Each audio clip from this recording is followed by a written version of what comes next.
Masdan mo, O Diyos, ang lingkod mo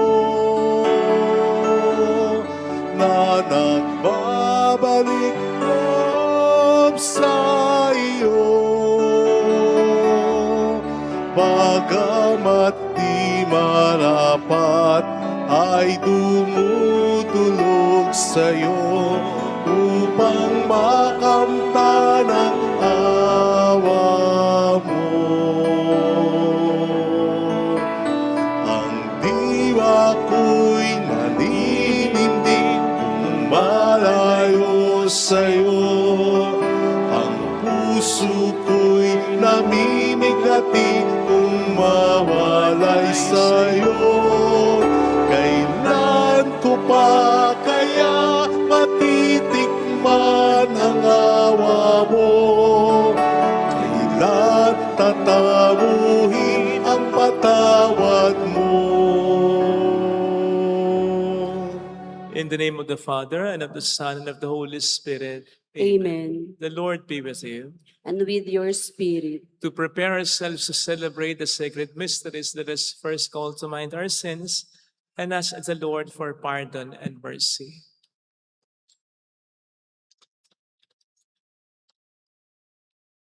We humbly say, I confess to Almighty God and to you, my brothers and sisters, that I have greatly sinned in my thoughts and my words, in what I have done and in what I have failed to do.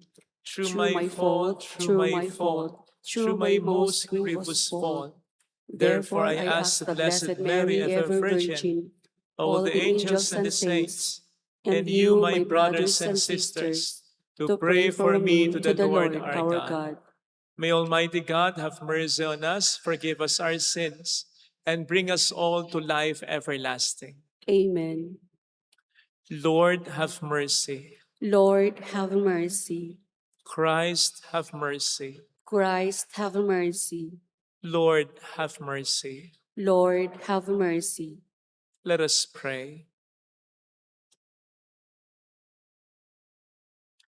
By your help, we beseech you, Lord our God, may we walk eagerly in that same charity with which, out of love for the world, your Son handed himself over to death.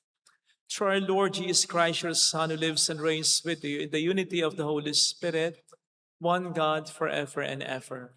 Amen. On the first reading, this majestic prophecy of a broken people rising from the grave is fulfilled in God's power at work in Jesus calling Lazarus back to life. A reading from the book of the prophet Ezekiel. Thus says the Lord God, O my people, I will open your graves and have you rise from them, and bring you back to the land of Israel. Then you shall know that I am the Lord, when I open your graves and have you rise from them, O my people. I will put my spirit in you that you may live, and I will settle you upon your land. Thus you shall know that I am the Lord. I have promised, and I will do it, says the Lord. The word of the Lord. Thanks be to God. With the Lord there is mercy and fullness of redemption. With the Lord there is mercy and fullness of redemption. Out of the depths I cry to you, O Lord. Lord, hear my voice. Let your ears be attentive to my voice in supplication. With the Lord there is mercy and fullness of redemption. If you, O Lord, mark iniquities, Lord, who can stand? But with you is forgiveness, that you may be revered. With the Lord there is mercy and fullness of redemption.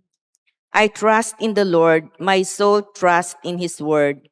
More than sentinels wait for the dawn, let Israel wait for the Lord. With the Lord there is mercy and fullness of redemption. For with the Lord is kindness, and with him is plenteous redemption. and he will redeem Israel from all iniquities.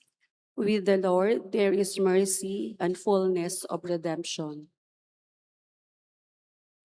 On the second reading, Paul declares that the Holy Spirit, who is the gift of the risen Christ to us, is the guarantee of our future resurrection. A reading from the letter of St. Paul to the Romans. Brothers and sisters, those who are in the flesh cannot please God, but you are not in the flesh. On the contrary, you are in the Spirit. If only the Spirit of God dwells in you. Whoever does not have the Spirit of Christ does not belong to him. But if Christ is in you, although the body is dead because of sin, the Spirit is alive because of righteousness. If the Spirit of the one who raised Jesus from the dead dwells in you, the one who raised Christ from the dead will give life to your mortal bodies, also through his Spirit dwelling in you. The word of the Lord. Thanks be to God.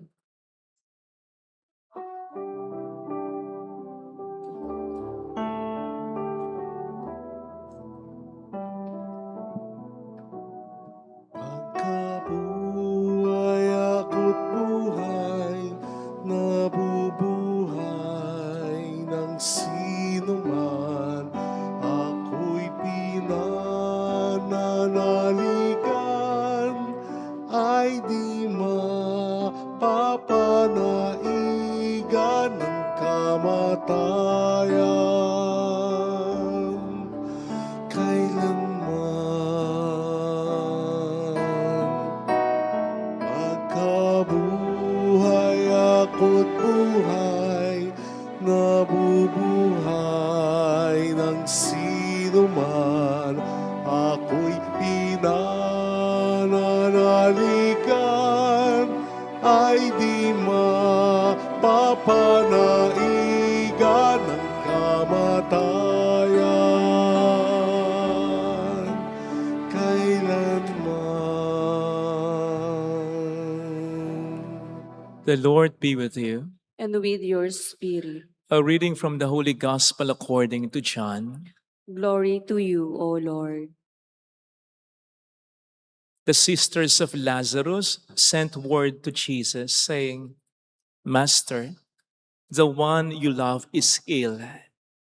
When Jesus heard this, he said, This illness is not to end in death, but is for the glory of God, that the Son of God may be glorified through it. Now Jesus loved Martha and her sister and Lazarus. So when he heard that he was ill, he remained for 2 days in the place where he was. Then after this, he said to his disciples, Let us go back to Judea. When Jesus arrived, he found that Lazarus had already been in the tomb for 4 days. When Martha heard that Jesus was coming, she went to meet him. But Mary sat at home. Martha said to Jesus, Lord, if you had been here, my brother would not have died. But even now I know that whatever you ask of God, God will give you. Jesus said to her, Your brother will rise. Martha said, I know he will rise in the resurrection on the last day. Jesus told her, I am the resurrection and the life. Whoever believes in me, even if he dies, will live. And everyone who lives and believes in me will never die. Do you believe this? She said to him, Yes, Lord, I have come to believe that you are the Christ, the Son of God, the one who is coming into the world. He became perturbed and deeply troubled and said, Where have you laid him? They said to him, Sir, come and see. And Jesus wept. So the Jews said, See how he loved him? But some of them said, Could not the one who opened the eyes of the blind have done something so that this man would not have died? Jesus, perturbed again, came to the tomb. It was a cave and a stone lay across it.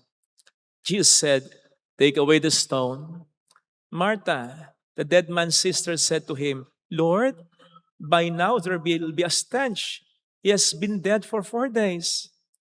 Jesus said to her, "Did I not tell you that if you believe, you will see the glory of God?" So they took away the stone. And Jesus raised his eyes and said, "Father, I thank you for hearing me. I know that you always hear me, but because of the crowd here, I have said this, that they may believe that you sent me." And when he had said this, he cried out in a loud voice, "Lazarus, come out!" The dead man came out, tied hand and foot with burial bands, and his face was wrapped in a cloth.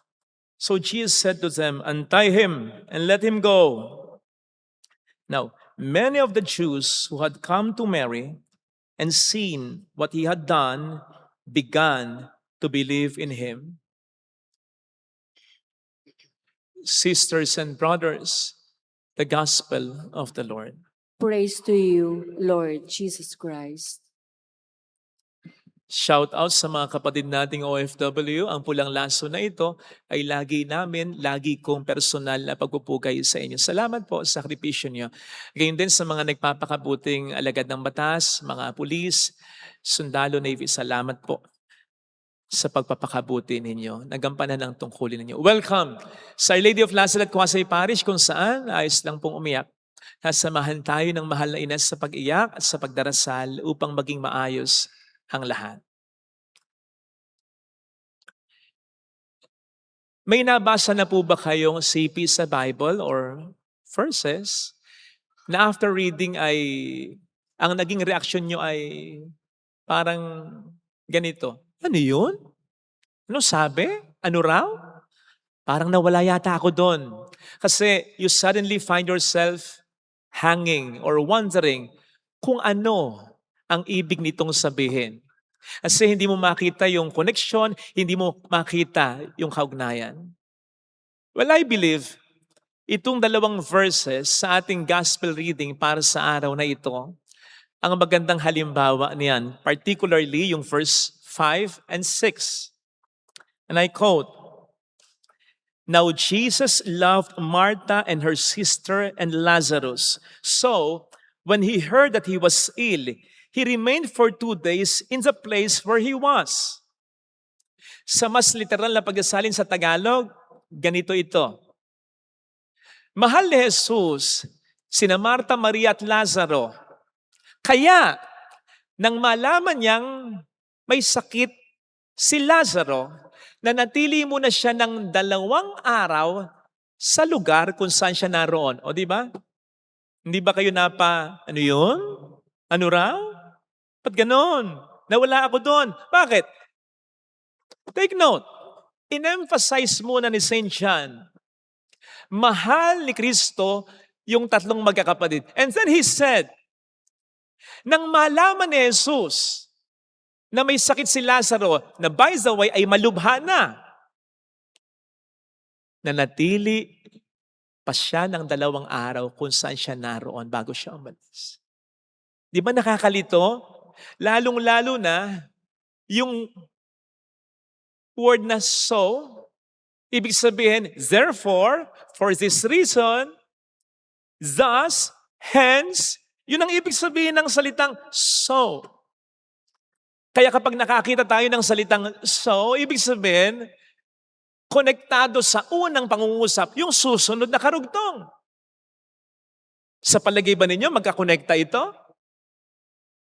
Mahal niya ang magkakapatid. Kaya nang malaman niyang may sakit na malubha si Lazaro, nagstay muna siya, pumetex-petex muna siya ng 2 araw bago siya pumunta. Anong connection nun? Di ba mahal niya nga? So dapat pinuntahan niya agad.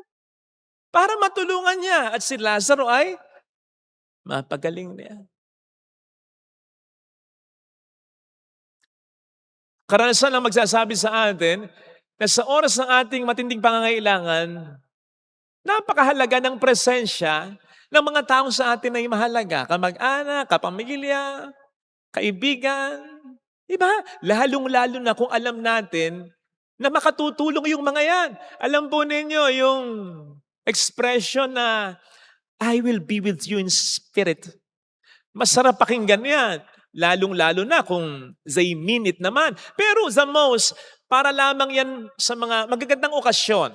Masasayang okasyon, graduation, birthday, reunion.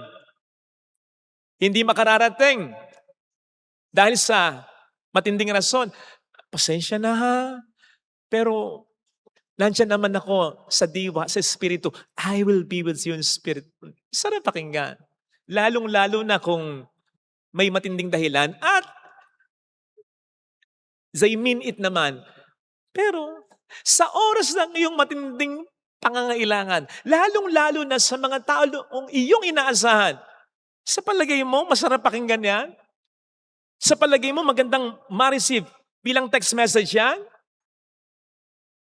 I will be with you in spirit. Nakababayad ba ng kuryente yan? Nakababayad ba ng utang yan? Nayayakap ba yan? I will be with you in spirit na yan? Naiyakan ba yan? Maipagtatanggol ka ba yan? Maipaglalaban ka ba yan? Maaalagaan ka ba yan? Sa'yo na yan? Be with you in spirit. Ikaw ang kailangan. Sigurado ko, in spirit, Jesus was with Mary, Joseph. Pati na si Jose, natamay na.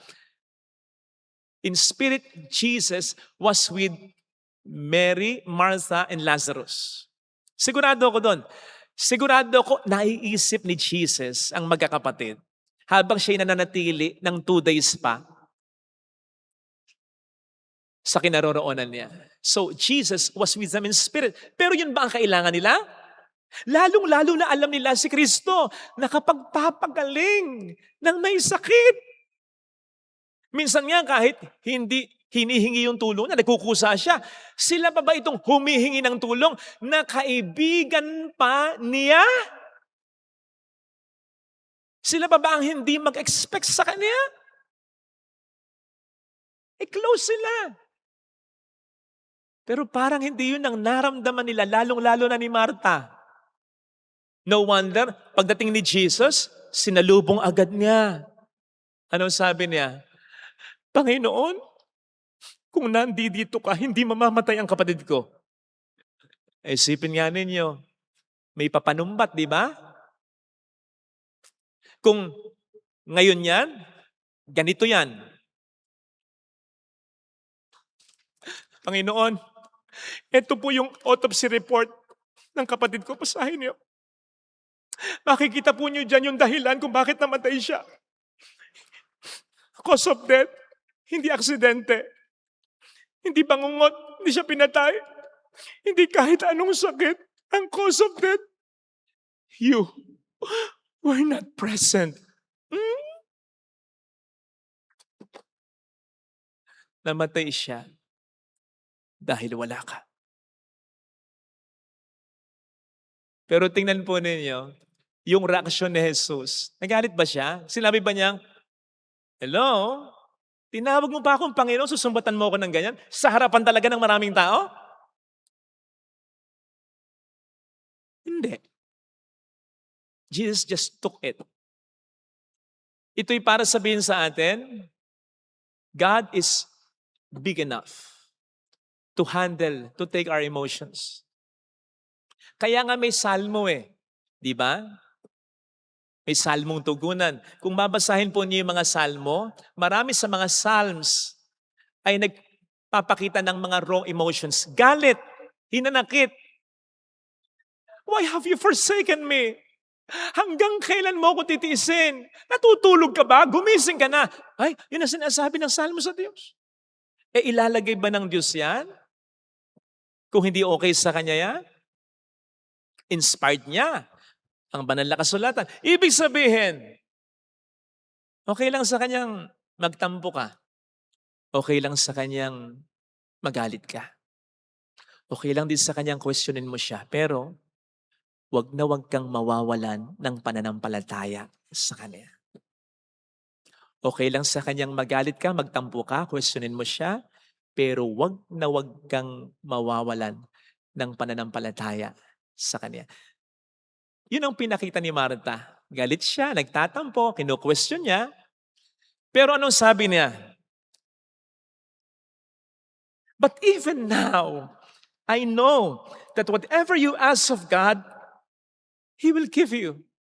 Pero kahit ngayon, naniniwala ako na anuman ang ilingin mo sa Ama, ibibigay niya sa iyo. That's faith. Pananampalataya yung pumipiglas sa kabila ng pangit na emosyon at pangit na sitwasyon. At sapat na yon para sabihin ng Panginoon, okay, mabubuhay muli ang kapatid mo. Okay, makakakita ka ng pampihirang milagro. Okay, okay na sa akin yan. Sige, let's do this. Ganun sana. Alam ko pong mahirap ito, ano? Mahirap sabihin, but even now I know. Kahit gipit na gipit ako, kahit zero na yung balance ko, kahit sabi ng doktor ko, 6 months to live na lang ako, kahit obvious lang, iniwan na ako, niloko na ako, kahit parang wala lang natira sa buhay ko, even now, naniniwala pa rin akong may magandang mangyayari sa buhay. Yun. Mahirap yun. Pero at times gusto ng Panginoon yung ganong sitwasyon para mas mapatunayan niya ang kadakilaan sa iyo. You see, you have to realize, si Lazaro ang hindi unang patay na binuhay ni Kristo. Bago siya, meron ng dalawa. Yung anak na babae ni Jairo at yung anak na lalaki ng babaeng balo sa Nain. So may nauna ng dalawa. Kaya lang ang difference nila kay Lazaro, they were immediately raised by Jesus from the dead after their death. Kamamatay pa lang nila nang binuhay sila ni Jesus. So bakit natin pinag-uusapan ito? Mayroong superstitious belief ang mga Hudyo dati na kapag namatay ang isang tao, ang kanyang kaluluwa nandyan lang malapit sa bangkay niya for 3 days. Nandyan lang. So malaki merong possibility na ang kaluluwa ay bumalik muli sa katawan at mabuhay yung tao. Pero pagkalipas ng 3 araw, wala na. Lalong-lalo kapag naaagnas na yung katawan. Kaya po pwedeng, kahit mayroon ng 2 naunang patay na binuhay si Kristo, hindi sila masyadong believe dito. Kasi kamamatay lang. Kaya ang sabi ng Panginoon, nangyari ito upang mahayag ang kadakilaan ng Diyos. Upang mahayag na walang imposible sa Diyos. Upang mahayag na walang hindi ako kakayanin sa pamamagitan ng kapangyarihan ng Diyos na nasa sa akin. That's it. Si Lazaro, 4 days nang patay. Naaagnas na ang kanyang bangkay, pero muling pinuhay. Hence, many of the Jews believed in Him. Imagine kung anong epekto nito mismo kay Marta, Maria at Lazaro. Siguradong mas matindi kasi sila mismo naka-experience nito. Siguradong mas matindi kasi sila yung talagang namatayan at siya yung namatay. Si Lazaro, sila yung nasa forefront nito. And so imagine kung anong epekto sa kanila nito. Sigurado ko mas sumampalataya sila sa Kanya. Sigurado ko mas nagmahal na sila sa Kanya. Way more than before na sila'y sumasampalataya, na sila'y nagmamahal kay Kristo. Bakit? Nakita na nila ang kadakilaan niya. Mas nakita nila. Something na hindi nila nakita. Sana. Kung may sakit pa lang si Lazaro, pinagaling na. Experience natin kung kailan tayo mas sukol na sukol at tutulungan tayo ng isang tao, hindi natin makakalimutan ang utang na loob natin para sa taong ito. Ang Diyos pa ba? Sa Diyos pa kaya tayo bumitaw? Kung sa oras ng ating matinding pangangailangan ay makita natin kung papaano niya tayo tinutulungan, hindi man sa gusto nating paraan, kundi sa gusto niyang paraan na siguradong mas pabor para sa ating kabutihan. Kaya, tama si St. John. Mahal niya talagang magkakapatid na ito. Sapagat higit sa anuman, ang ibinigay niya ay ang kanyang sarili sa kanila. Nagpakilala siya talaga sa kanila. Kaya mas sumampalataya sila, mas nagmahal sila. Mga kapatid, kapag naabot natin ang ganitong uri ng pagkilala sa Diyos, sinisigurado ko po sa inyo, siya ang pinakamagiging mahalaga sa buhay natin. At siya na talaga ang pinakapangahawakan natin. Sinisigurado ko po sa inyo na masasabi natin ng seryoso sa sarili natin, wala na akong mahiling at wala na ring problema ang hindi ko kakayanin. Ito sana ang hiling nating biyaya sa ating banal na pagdiriwang upang dumating man ang mga problema o kung meron tayo mga problema ngayon, manampalataya tayo na pwede itong gamitin ng Panginoon upang mas makilala natin siya, upang mas maniwala tayo sa pagmamahal niya at sa kapangyarihan niya na kailangan natin sa buhay natin. Amen. Ilagay natin ang ating kanang kamay sa tapat ng ating puso.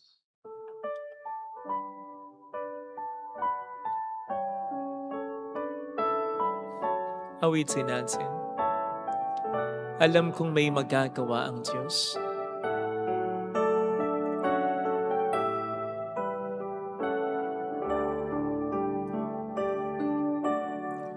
Alam kong may magagawa ang Diyos. ang Diyos. Alam kong may magagawa ang Diyos. Alam kong may magagawa Makapangyarihan siya. ang Diyos.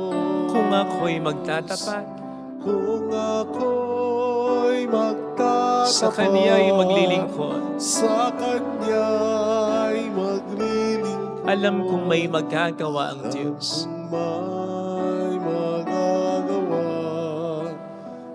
ang Diyos. Alam kong diringkin ng Diyos ang samo ko, Alam kong di sapagkat anak niya ako.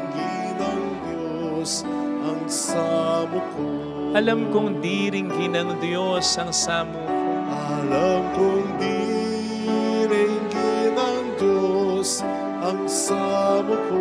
sapagkat alam niya ang sitwasyon. Kung ako'y magtatapat, Kung ako'y magtatapat sa Kaniya'y maglilingkod. sa Kanya'y maglilingkod. Alam kong diringkin ng Diyos ang samo ko. Diringgin ng Diyos Pumikit tayo. ang samo ko. Panginoon, tulungan mo po ako sa aking mga problema. Tulungan in a sense na hindi ko lang malampasan ito, kundi sa pamamagitan nito, mas ma-appreciate ko kung gaano mo ako kamahal, kung gaano ka karunong, kung gaano ka katalino, kung gaano ka madiskarte, para mas maniwala ako sa iyo, para mas sumampalataya ako sa iyo.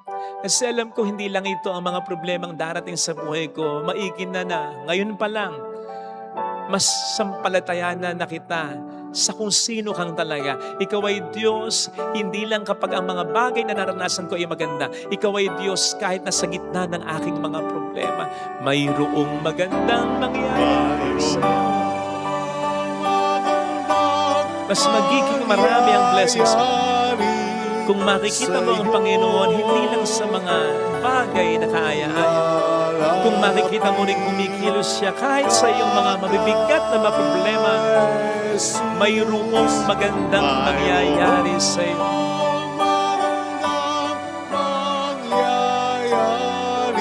Hindi iaalaw ng Panginoon ang problema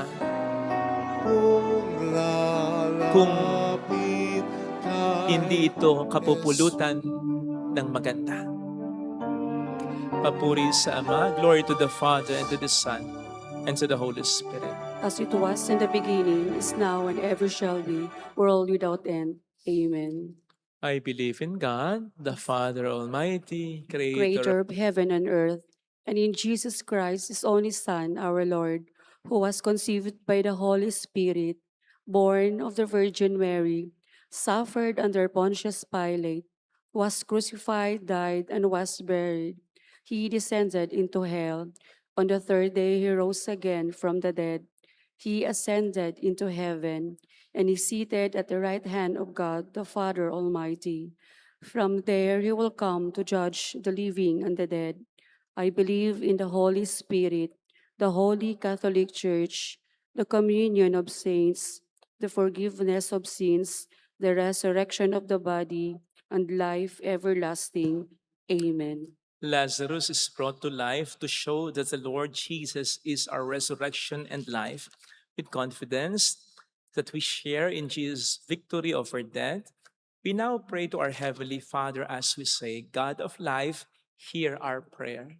God of life, hear our prayer.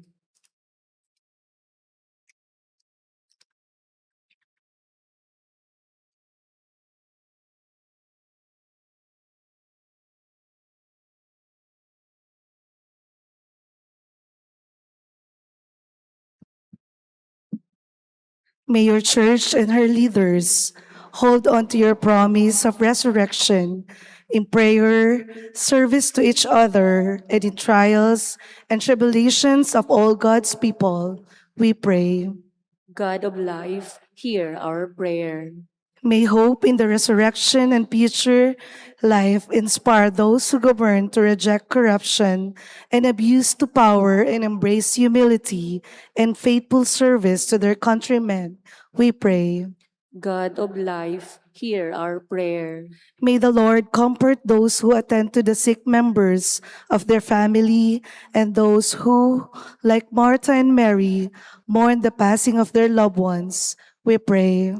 God of life, hear our prayer. May the victory of Christ over sins and death convince us nothing can separate us from the love of God in Jesus our Lord. We pray. God of life, hear our prayer. May those who pass away from his life hear the voice of the Lord when he called out to Lazarus to rise and come out to tomb. We pray.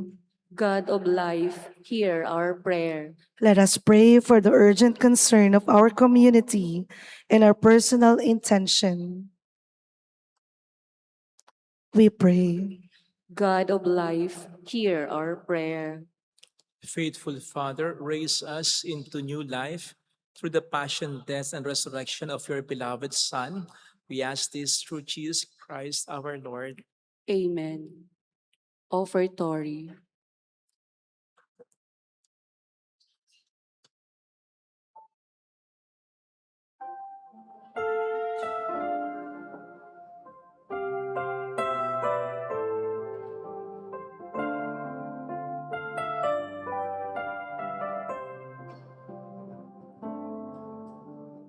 Kunin mo, Diyos, at tanggapin mo ang alak at tinapay na handog ng pag-ibig sa gisag naming bayan mo.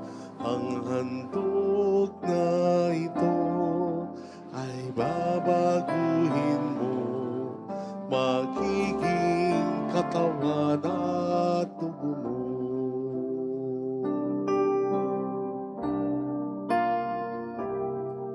Mula sa iyo ang handog na ito, muli ay handog ko sa iyo. Patnubayan mo paghariang lahat ayon sa kalooban mo. Kunin mo, Diyos, at tanggapin mo ang alak at tinapay na handog ng pag-ibig sa gisag namin handog na ito ay babaguhin mo, magiging katawan at dugo mo. Mag-utos ka, Panginoon ko, naging tataliw ako. Ipagkaloob mo lamang na magbago ako. Sa wakas matulad sa'yo. Kunin mo, Diyos, at tanggapin mo ang alak at tinapay na handog ng pag-ibig sa gisag naming bayan mo. Ang handog na ito ay babaguhin mo, magiging katawan at dugo mo. Mula sa iyo ang handog na ito, muli ay handog ko sa'yo.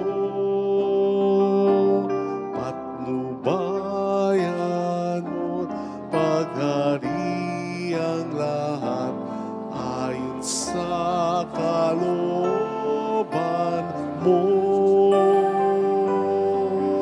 Kunin mo, Diyos, at tanggapin mo ang alak at tinapay na handog ng pag-ibig sa gisag naming bayan mo. Ang handog na ito ay babaguhin mo, magiging katawan at dugo mo. Ang handog na ito ay babaguhin mo, magiging katawan at dugo mo.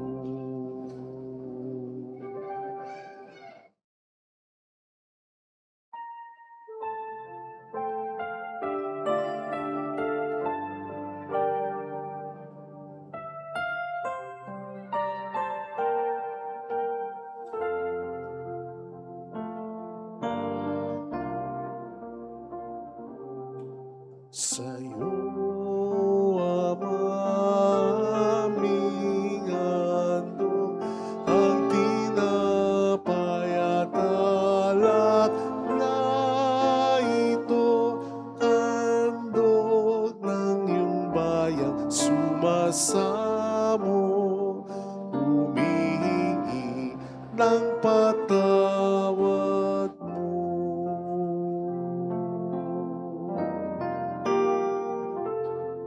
Sa pagsunod sa utos mo, narudugod akong labis, di masukat ang dala ko, pagkat aking inibig. Sa'yo,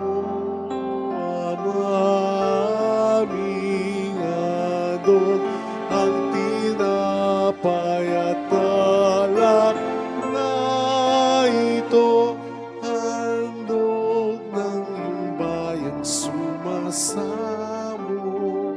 humihingi ng patawad mo.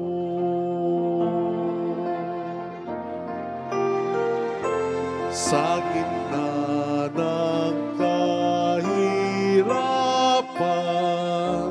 ang nadama ko ay aliw, pagkat buhay ang natamo sa pangako mo sa akin. Sa'yo, aming handog ang tinapay at alak na ito, handog ng iyong bayan sumasamo, humihingi ng patawad mo.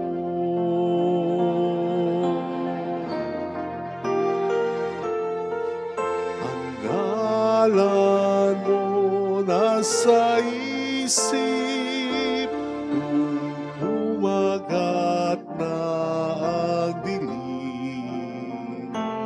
Panginoon, aking sinisikap, na utos mo'y laging sundin. Sa'yo, aming handog ang tinapay at alak na ito, handog ng iyong bayan sumasamo, humihingi ng patawad mo.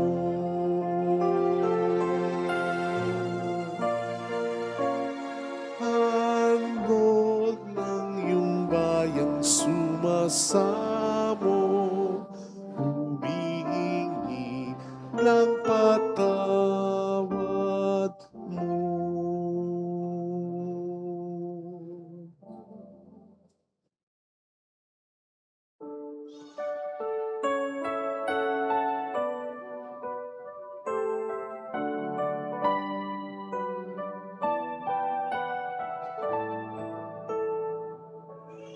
Sa iyo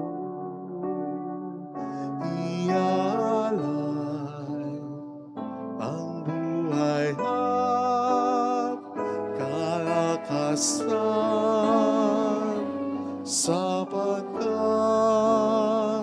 ito ang nararapat sa katulad mong matapat. Dahil sa pag-ibig mo, ang buhay ko ay nagbago. Sa tuwin na ang ninanais ko ay laging maglingkod sa iyo.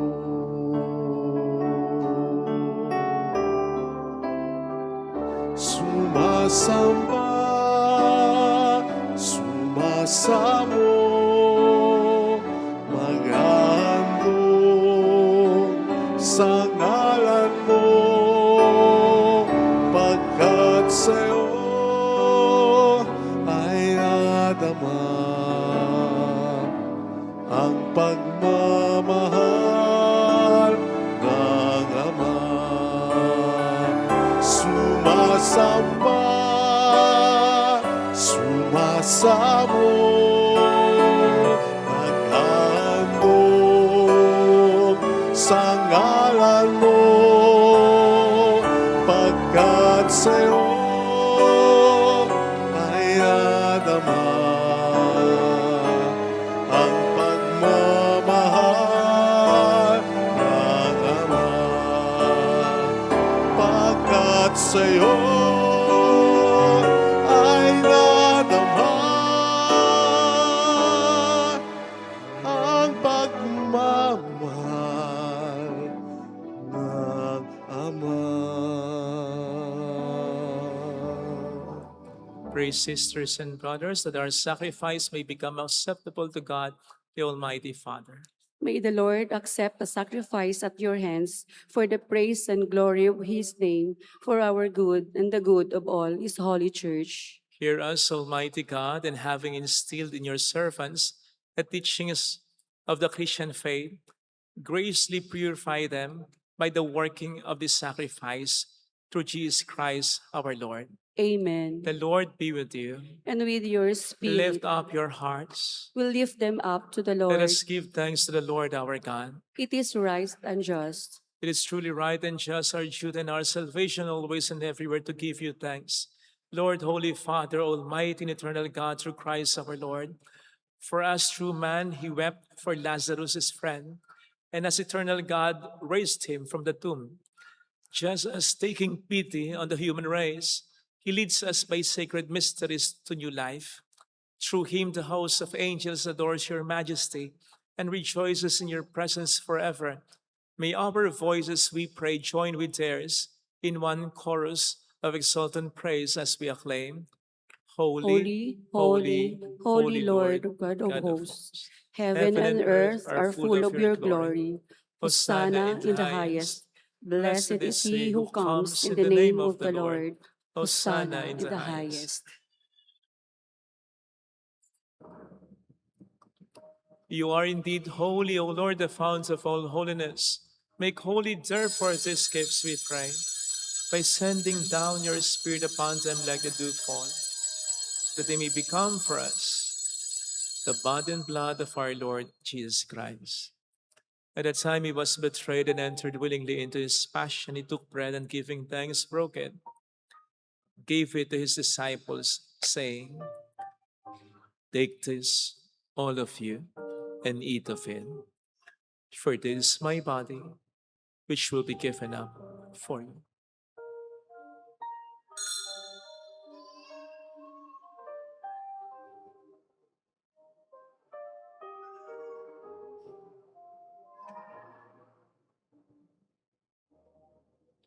In a similar way, when supper was ended, he took the chalice and once more giving thanks, gave it to his disciples, saying, "Take this, all of you, and drink from it. For this is the chalice of my blood, the blood of the new and eternal covenant, which will be poured out for you and for many, for the forgiveness of sins. Do this in memory of me."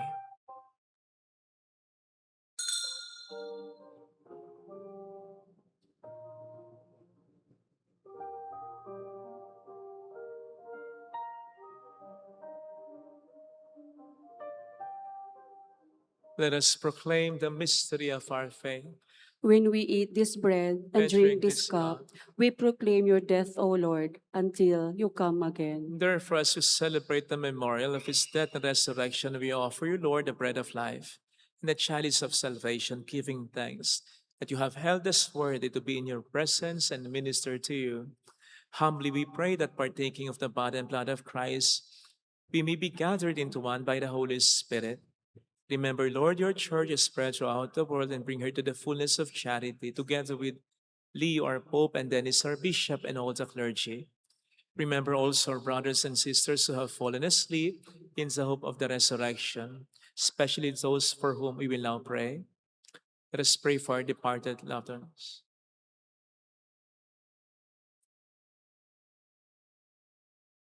And all who have died in your mercy, welcome them into the light of your face. Have mercy on us all, we pray, that with the Blessed Virgin Mary, Our Lady of Lazaret, Mother of God, Saint Joseph, her most chaste spouse, with all the blessed apostles and saints who have pleased you throughout the ages, we may merit to become co-heirs to eternal life and may praise and glorify you through your Son, Jesus Christ.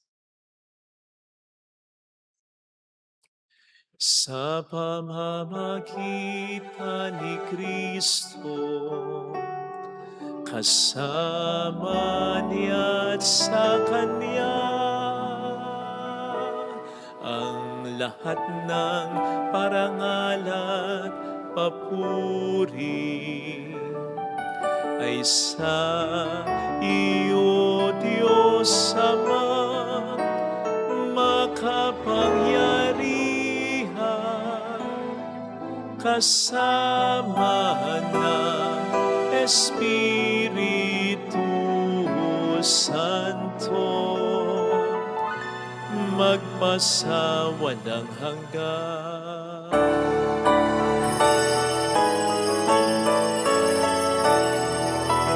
Ave,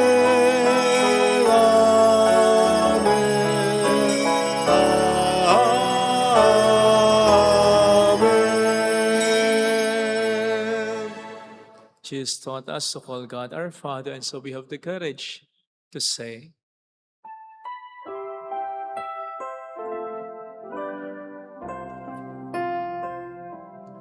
Our Father, who art in heaven, hallowed be thy name. Thy kingdom come, thy will be done, on earth as it is in heaven. Give us this day our daily bread, and forgive us our trespasses, as we forgive those who trespass against us. And lead us not into temptation, but deliver us from evil. deliver us, Lord, we pray, from every evil. Graciously grant peace in our days, that by the help of your mercy we may be always free from sin and safe from all distress, as we await the blessed hope and the coming of our Savior, Jesus Christ. For the kingdom, the power, and the glory are yours, now and forever. Lord Jesus Christ, who said to your apostles, "Peace I leave you, my peace I give you," look not on our sins, but on the faith of your church, and graciously grant her peace and unity in accordance with your will, who live and reign forever and ever. Amen. The peace of Jesus be with you always. And with your Let spirit. us offer one another the sign of God's peace. Kapayapaan. Peace be with you. Peace be with you. Peace be with you.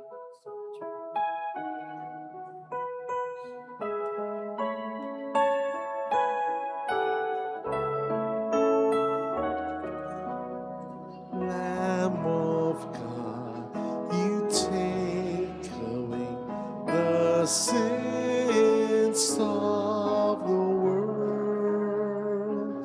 Have mercy, have mercy on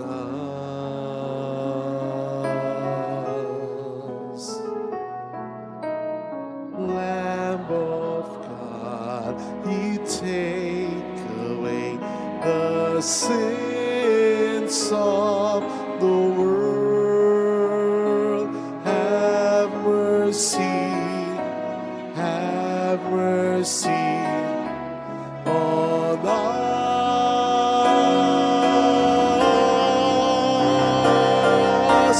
Lamb of God, you take away the sins of the world.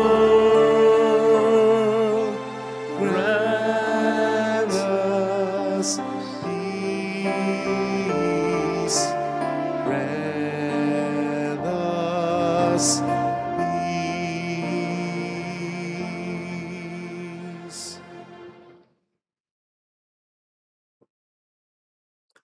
Behold, Jesus, the Lamb of God who takes away the sins of the world. Happy are those invited to receive him. Lord, I am not worthy that you should enter under my roof, but only say the word, and my soul shall be healed.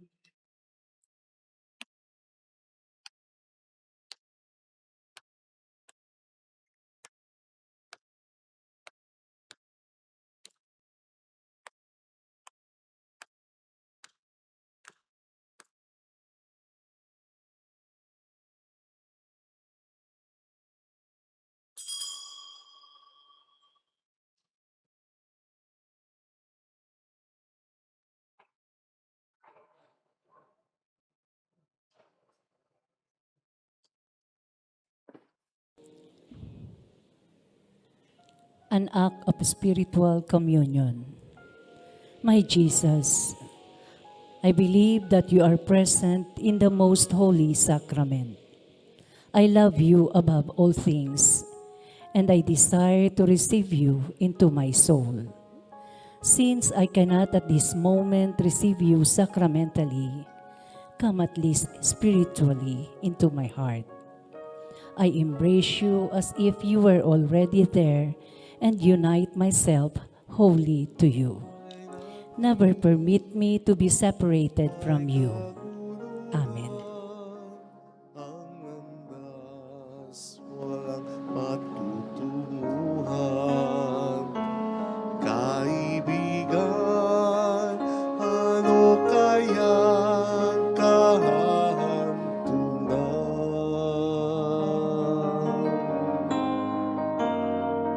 Hingit sa laman tayo natagpuan, binigyan niya ng kalayaan. Tanging kay Jesus mayroong tagumpay.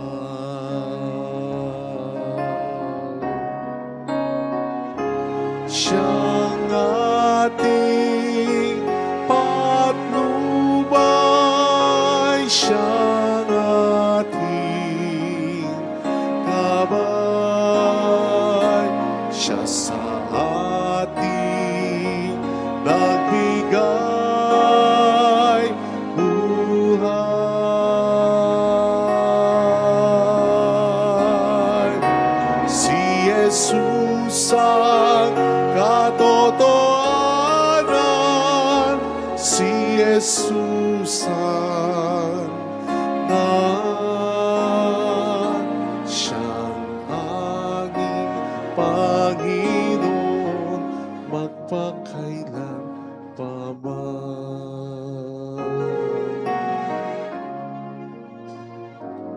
At ngayon sa ating buhay, sa tuwinay siya'y nagbabantay. Ang pag-ibig niya'y tunay na walang kapantay.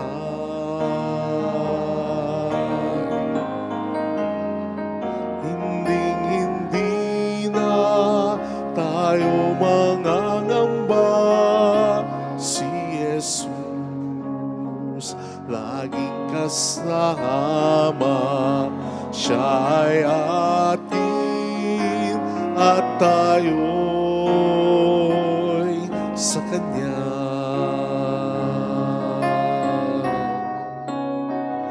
Siyang ating patnubay, siyang ating gabay, siya sa atin nagbigay buhay.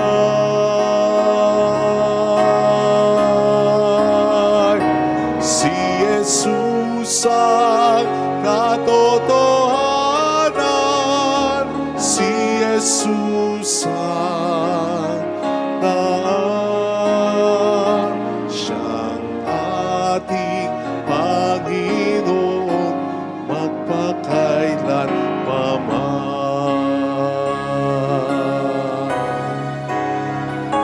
Siyang ating patnubay, siyang ating gabay, siya sa ating nagbigay buhay.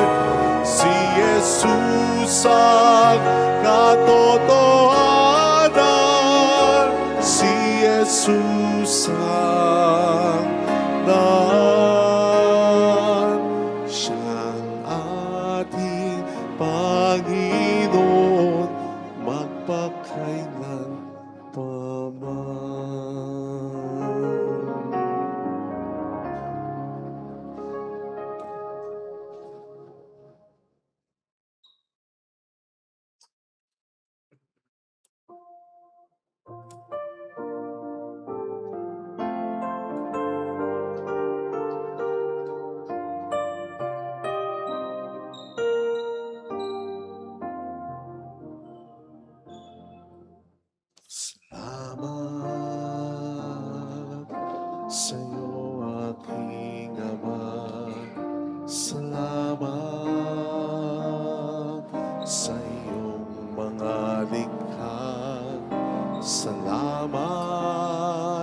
sa liwanag ng araw at buwan. Salamat sa'yo, Diyos. Salamat sa bugtong mong anak. Salamat sa iyong pagliligtas. Salamat sa buhay na walang hanggan.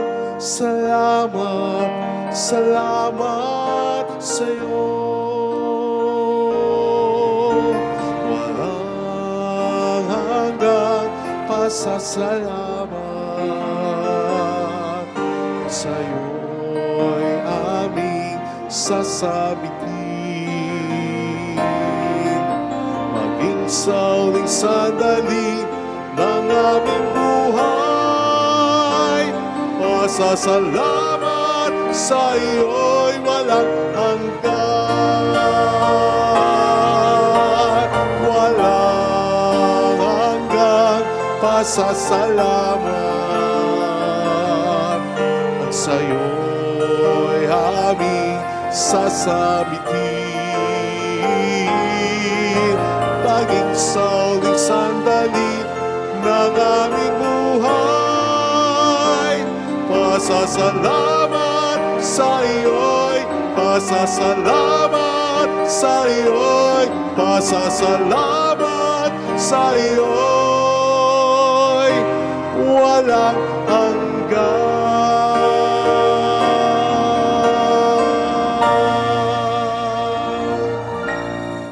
Let us pray.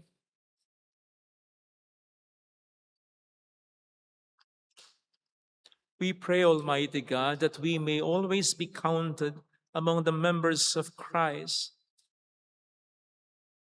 in whose body and blood we have communion, who lives and reigns forever and ever. Amen. Holy God, Holy Mighty One, Holy Immortal One. Have mercy on us and on the whole world. Holy God, Holy Mighty One, Holy Immortal One. Have mercy on us and on the whole world. Holy God, Holy Mighty One, Holy Immortal One. Have mercy on us and on the whole world. Jesus, King of Mercy. We trust in you. Alalahanin. Lahanin o mahal na Birhen ng Lasalet, Ina ng pag-asa, ikaw ang nagpaalala sa aming magbalik loob sa Ama. Ito ang nagpapatunay na ang kagandahang loob mo'y nanatiling busilak. Sa pag-aaruga mo sa amin, tungkulin mo'y tinupad. Sa paanan ni Kristo'y itinuring mo kaming mga tunay mong anak. Kaya ninais mong isa'y huwag mapahamak. Maging sa iyong walang tigil na pananalangin, pati luhay pumatak. Huwag namang mawala ng saysay ang iyong paghihirap. Hiling nawa namin sa iyo, o aming inang liyag, na matapos ang pagkikibaka namin sa mundong ito, at sa pananatili naming tapat kay Kristo, sa kapurihan mo'y makibahagi kaming ganap, upang kung nasaan ka ngayon ay mabaron din kaming lahat, at ang pagganapan ng kaluwalhatian ng Diyos Amay, tuluyang matupad, siya nawa. Mahal na Birhen ng Lasalet, tagapagkasundo ng mga makasalanan. Ipanalangin mong walang patid kaming mga dumudulog sa iyo. Marami pong salamat sa inyong pakikisa sa mga tulong na binibigay po ninyo. Nagiging dahilan para marami din tayong matulungan. Marami pong salamat sa inyong tiwala. Wala muna pong papalakpak, lalo na ngayong Lent at hanggang sa Holy Week. Salamat po. The Lord be with you. And with your And may spirit. Almighty God bless you and our loved ones in the name of the Father and of the Son and of the Holy Spirit. The Amen. Mass is offered. Go in the peace and love of Jesus Christ. Thanks be to God.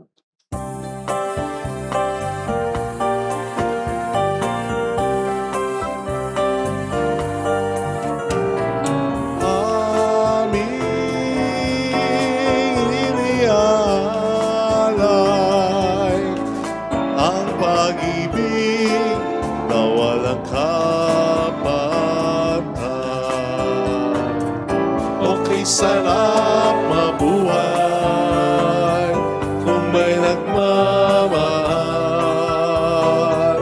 Pagmamahal na tunay at laging nalisan ang Birhen po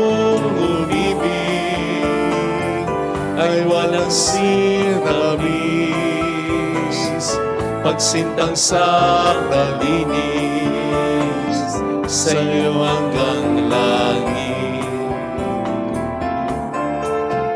O Birhen, Birheng mahal, sa awit at sa dasal